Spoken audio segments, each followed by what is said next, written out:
Good evening, everyone, and welcome to episode 26 of the MSU live stream podcast. Tonight we're joined by former GP and former European champion and GP rider, now training a lot of the youth and up and coming riders, Mr. Justin Morris. Welcome to the stream. Good evening. Thanks for having me. All good. You're looking rather fresh still from the weekend. You didn't. I had a few too many beers the weekend. I think on Saturday, and I think, Saturday night.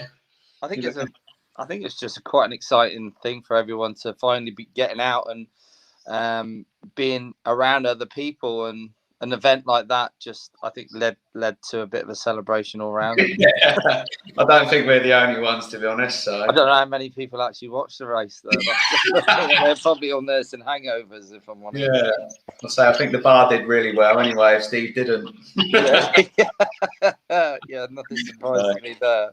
Yeah, so we won't delve too much into your racing, but obviously you was a really good rider, British and European champion. So you definitely know how to ride a bike. You know, winning a British title must be great, and I'm nowhere near that level. So it's like I say, I've had a really good career, and I think my career was a little bit better in Grand Prix. Really, I seem to excel a lot more World Championship than I did. I just used to enjoy the atmosphere of Grand Prix, to be totally honest with you. Some people struggle under that. They do, yeah. I was just having this conversation with somebody over the weekend about that, and when I was racing, there were some amazing lads who were brilliant in the UK, and very, very successful in the UK, but they then couldn't go across the water and replicate that in Grand Prix. But yeah, I mean, I on the other hand, I was the other way. So going from rider to coach, was that a natural? Don't know what's going on with my microphone. It keeps going all funny. Was that a natural progression to you? Is it something you wanted to do, or was it something that you fell into? Yeah, I mean, when I finished racing, it was I think a lot of professional sports people. You see it with footballers and all the rest of it. You're kind of like a little bit lost for a while. You haven't had that kind of I don't know, kind of like being a bit of a hero, in your own, in your own lunchbox kind of thing. And all of a sudden that's gone. And but I still very much, I didn't want to ride again. I definitely didn't want to ride again, but I still loved the actual sport that I was involved with, and I had been since I was 3. So I didn't really want a job.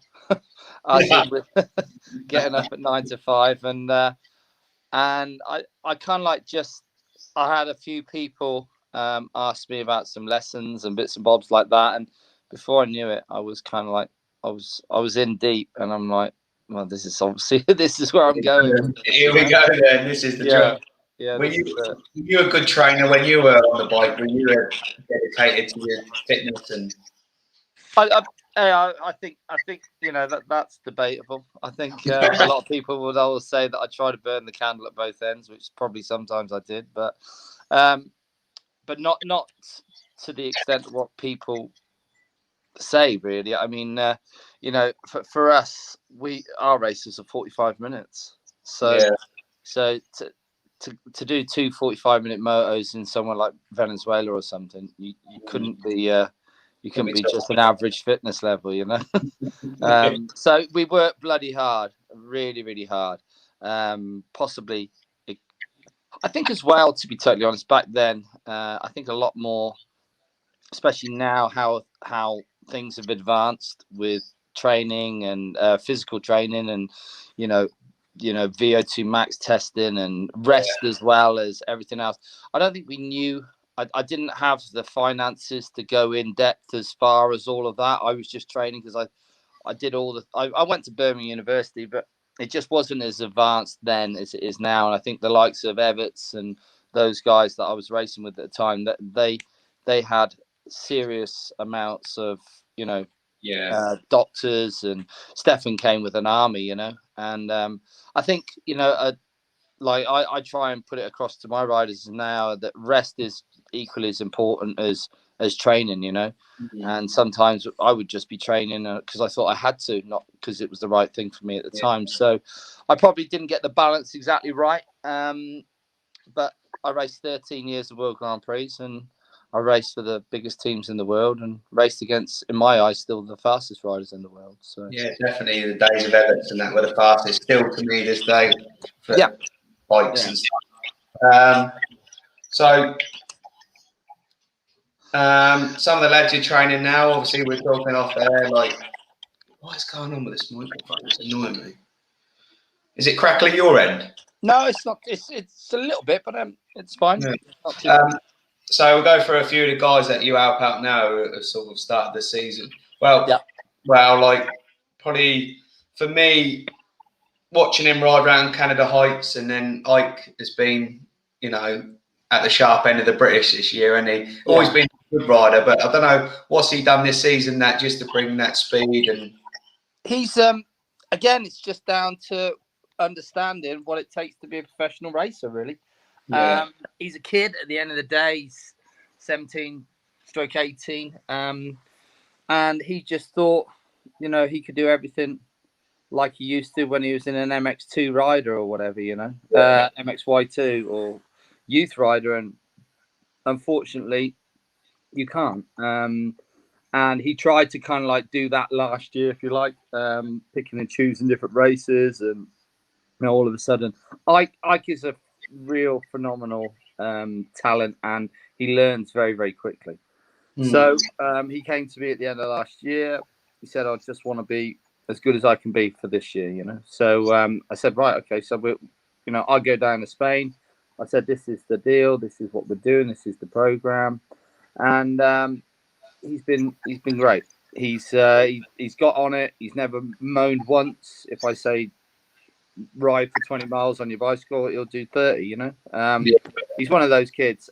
He wants it. He really, really wants it. And he's an out and out racer as well. Yeah. Very, very evident to see that, you know, because that's very difficult to teach. You can't really teach that. You know, I've got riders at the moment that are fantastic during the week, but they get to the weekend and they get a real panic on when they don't have to. And you know, it's under the big lights and the big stage, and but he really you know, rises to that, and he loves that part of it, you know. Yeah, I think he's shown that this year, especially his qualifying as well. It seems to be phenomenal. I know, yeah. I mean, you know, Canada Heights really like shocked me, to be totally honest with you. I was like, bloody hell, this is fast. To go and get your pole and your second ever British or third, whatever it was, British Championship, I was like, good on you, you know. And I was then just trying to keep him nice and calm throughout that day, really, because we went to Ling, and he got at the start in the second race, I believe, and he got up into second, and he just panicked. And he rides all day, every day with Stephen Clark, because Stephen's one of my riders, and Stephen went by him, and inexperience, he just needed to settle and kind of like say to himself, look, I ride with Stephen all day long. And if he'd have worked with that mentality, he would have stayed there. But he panicked. I don't think he took a breath of air for about 3 laps. And then before you know it, he's back in 12th place, and he's all, you know, upset with himself. And, you know, and I'm like, hey, listen, this is just part of the process. You know, this is the learning curve where you're at. You know, you have the speed. You've just got to learn to now race with that speed and be calm when you have to be calm and collected. And he went to Canada Heights then and did that. And I said to him, I know you're in pole position, but I just said, for me personally, just 2 top 10s would suit me perfect. You know, let's not go for any more than that. Let's see how we go off the gate. And he did what he did, you know, and then we went to the European this weekend on Saturday, and he had a very similar experience to what he had at Canada Heights, you know. All day, every day, he could run around in the top 10 in that European class, top 5 on a good one, you know. Some of those lads in that European class are, you know, like for me, I would, you know, you have to look at Hawkmo, for example. Petrucci won it, wasn't it? That guy, Petrucci. I mean, for me, that guy would have won the MX2. How fast was he? I couldn't believe amazing. Honestly, I I was talking to Jordan Booker today. We were having a chat, and I watched him like just lap after lap, and he just didn't make a single mistake. He rode that bike just such a beautiful bike, and I was looking at the bike, and it's like a stocker, you know, it's like so stock. Yeah, it's amazing. And like, you know, I was expecting it to have all factory KYBs on it. It had standard forks, standard rear shock. wow. You know, obviously the motor's really nice. It'll have a nice crank in it and stuff like that. But generally, that 250 would have been a very, very similar bike that I would have had when I rode for Steve Dixon. Yeah, The engines aren't any different, you know. But yeah, it just shows you what a good rider on a nice bike can do, you know. He's definitely going to be one to be signed next year, isn't he? I think, like someone. Well, it's just a shame that they don't. I didn't know this. Somebody, because I said, why is he not in the GPs then? And I didn't know that. It doesn't make sense to me that the European Championship can have a 2-stroke, but the GP can't have 2 strokes. Oh right, I didn't know that. Yeah, I didn't know that either. So it's a bit weird. He's actually in age. He's obviously, because it's 23 years for the EMX 250. So right. he could have, you know, but he's obviously a better two-stroke rider than he is a 4-stroke, and possibly that was the only way he could ever get a deal on one. I think he has ridden GPs in the past as well, but it's definitely come together with him and Maddie at Fantic and stuff like that. And you know, that 125 kid was good as well from Norway. So it's just they're Yamahas at the end of the day, aren't they? The Fantic. Yeah. But, you know, it's really, really nice team, and they got some good riders going. And that Petrucci, for me, I think he would have cleared off in the MX2 as well. Yeah, he's unreal. I couldn't believe him on Saturday. Just I didn't see him put a foot wrong all day. Same as you. I just thought he should be in the MX2, not the EMX. So that must have been the same. Yeah, definitely. But they don't allow 4 strokes, which is really wicked. 2 strokes, sorry, in the 4-stroke class. But oh, okay. Yeah. So back to a few of your riders. You've got some awesome little 85 riders. You've got Tyler, Ben Musto. Is it Ben you went? Yeah, Ben Musto. Yeah, Tyler Hooley, Jake Clark. We've got some real good kids going on. I think I love watching the big rider. I think the racing and that's awesome. Them kids are they're just giving it 100%, aren't they, all the time? There's never any with them boys. It's nuts. You're trying to kind of like lead them in the right way, like, hey, listen, let's just go nice and steady. But they're just bonkers. Yeah, they are literally go from hero to zero very, very quickly, you know. But it's just part of learning, and you know, parents get a little bit upset and a bit emotional about it all. But you know, Jesus, they're young, they're getting hairs on their balls, they're getting freaking and they just want to win. So stuff like that happens all day, every day, and you just got to take it on the chin and go, well, you know, this is kids racing, you know. And but some of the parents they get a little bit. I think they get more so than the kids, if I'm honest. Emotionally involved, really. Yeah, but you know, like you'll get different winners all the time, you know. And Sean Mahoney 1 minute, and you know, like say Ben. Tyler, Jake Parker's doing a great job. You know, I got Charlie Richmond won one this week, didn't he? Yeah, that's his first. I think we're 85. Charlie Richmond won this Charlie, week. exactly. You know, exactly. That's what I mean. They come from out the woodwork. I mean, Charlie is predominantly like a really hard pack rider. You know, he loves the hard ground. Sand, he struggles with a little bit. He's quite small on that big wheel as well at the minute. Yeah. But which really helps when it comes to really hard ground and getting out the gate. So I think, like I say, the class is really stacked with some real talented kids, and it's 6 or 7 of them that could win any race at any time. Oh yeah. I love watching it. It's mega, you know, it's really good. Yeah. So talk going from then, like obviously the British Championship, Gareth's taken a bit of a beating at the beginning of the season, but me personally, I think the season's going really well in the British Championship. What's your thoughts on the British at the moment? Yeah, I mean, you know, he got the thing running, didn't he? You know, which is great. So, I mean, obviously it attracted some, you know, big stars coming over. We had obviously Hurlins and stuff like that. So, all credit to him with what he's doing there. And I think it's for me personally, it's with what goes on, I don't know the complete politics about it, me personally, but I mean, with the MX Nationals and him and Bridgestone and all these different things running events on the same weekends, and they just need to sit down and sort it all out, really, if I'm honest. For me personally, it'd be amazing to see the pair of them come together and have one amazing championship. Yeah. I don't know, but for some reason, I think these, it's only in England that we have these issues. France, you name it, it doesn't happen like this, and I understand in certain ways, but bloody hell, there's not enough riders to go round for all these damn championships, and they're torn between one and the other. I think they just need to condense it all and put one or two good championships together, and save a lot of money on parents and registration fees and all the rest of these things, and because it's definitely less is more in my eyes with the racing.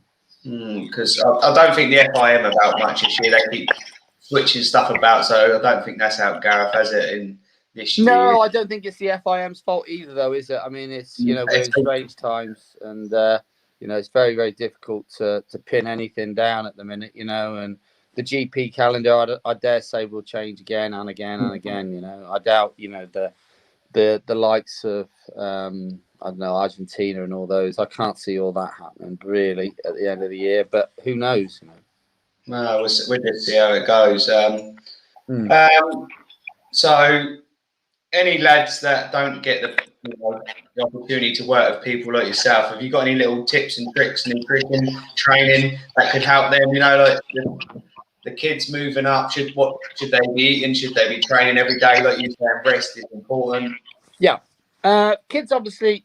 I wish I had that kid strength, natural kid strength. I mean, obviously education is very, very important. I was, I went to private school myself, so I've done the education side of things, and I'm proud to say that I did a lot of schooling.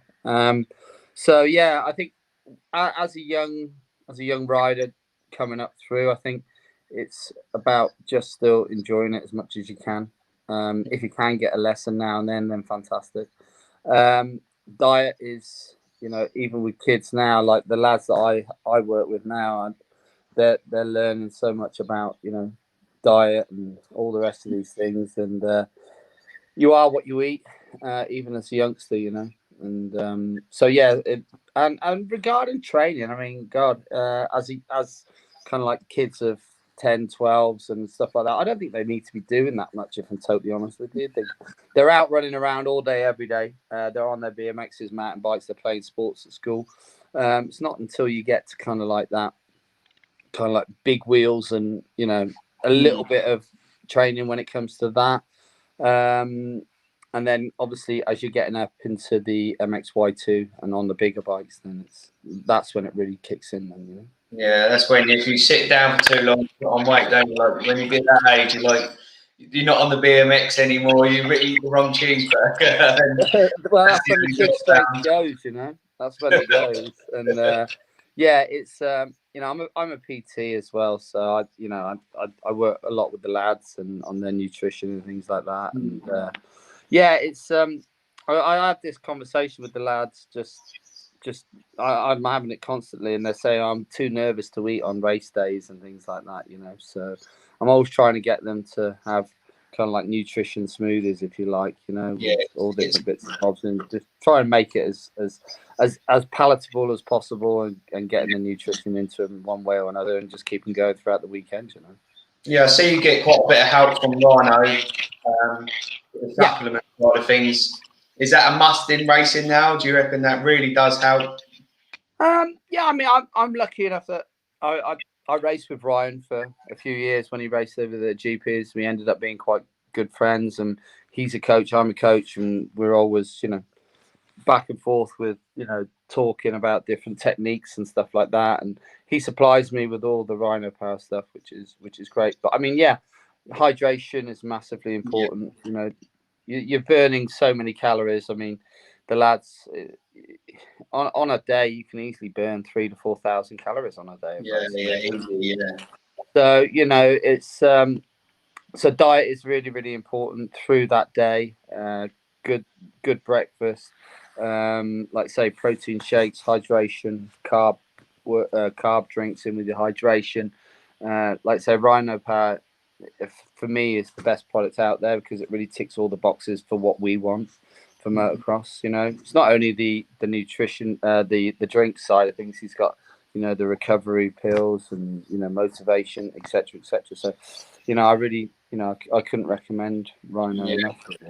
Yeah, he's got the whole lot there. So. Yeah. What, yeah. What are you looking for your future now? What do you see the next 5 years being for you and your coaching, your scheme? Where do you want to be in the next five years? Jeez, I don't know. I'll be an old man then. I'm 46 as it is. No, you're still fitter than a lot of riders. I see you train. Yeah, no, I'm all right. You know, I'm you know, it just keeps me going. It's good for mental health as well, if I'm honest. Yeah, so for me, the next 5 years, I just want to progress with the schools and keep helping as many kids as and adult riders as I can, and just making the sport safer and better. I think, you know. I think what people don't understand is that coaches improve series as well. You know, so the lads that I'm working with, you know, like you're saying as a spectator, you love to watch. Yeah. You know, the lads on the weekend. Well, you know, for them to get to this speed and this level, it's a lot going on behind the scenes. Yeah. So, you know, for us, that's our part. That's where we're working hard with the kids, and it's making the series better. All the series is better, and they're making the riders safer, faster, and it's bringing, you know, a great level of riders, you know, up to the next point, to the next Conrad Muse, for example, 85cc world champion. So, you know, we're doing our part to improve the riders' skills and speeds, and, you know, making the UK, you know, as good as we can be against the rest of Europe and the world. We don't know that. It's difficult for us to even get out and race with other countries at the minute. They're coming over, but for us it's difficult. But I think where we're at with the riders, we've had a couple of Dutch lads come over, and we seem to be very much on par with those. And I think, we've got a really good thing at the minute. And I'm, like I say, I'm working with a really good bunch of kids and girls as well.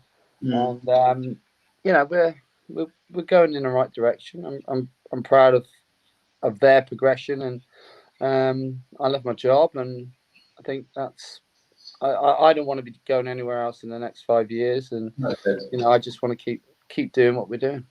Because good thing you say there is safety, because bikes are getting faster, jumps are getting bigger. So if the guys aren't riding at the correct fitness or the right technique, you know, I think you were one of the first people to, I know it wasn't that sort of crash, but to bass fasten when you were on the track, and you know, the crashes are getting bigger, the injuries are getting worse. So without people like yourself, you know, making sure they're fit enough, you know, riding enough, you know, these crashes are going to continue to happen, aren't they? Oh God, yeah. I mean, you know, I don't know if you've seen Henry Jacobi's crash on the weekend. Yeah, well, I don't know how he walked away from that. It's unbelievable, but you know, you spend, you know, look at Matley Basin, for example. It's virtually 2 minutes a lap. They're spending a quarter of it in the air, I would say. Yeah, we was talking about the weekend. Do you know what I mean? So yeah, and speeds are phenomenal. The bikes are, that they are better, but you know, if you speak to, say, Tommy, for example, Tommy Searle, all they're ever trying to do is just slow the bloody thing down. And that's the guy who's at the top end of his racing, you know, and just making the power manageable. So yeah, for us, it's like I say, I was there with Bas Vassen when that happened. That was awful. And you know, I hope he is recovering slowly and surely, and getting back to, hopefully he'll get back to full health.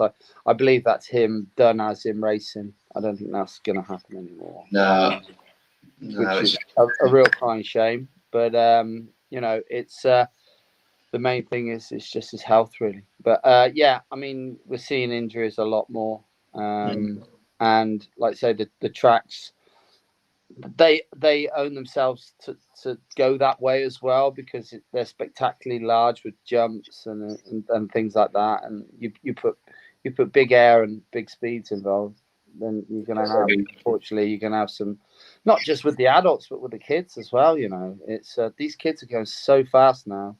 Yeah. Like, you know, for me, it's about it's track management. You know, knowing how to, you know, look at a circuit, knowing how to stay out of trouble, looking for the telltale signs as such, which can cause you major grief in a race.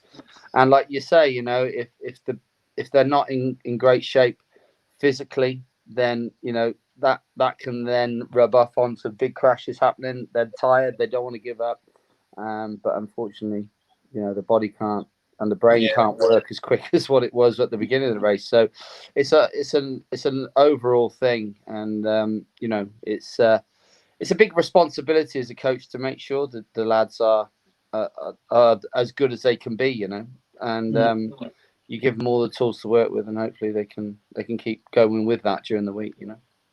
So that leads me on to probably my final question. If people want to get involved with yourself, what's the best way to contact you, or you know, about your programs that you've got? Yeah, I mean, I obviously all the social media stuff, Justin Morris MX Training.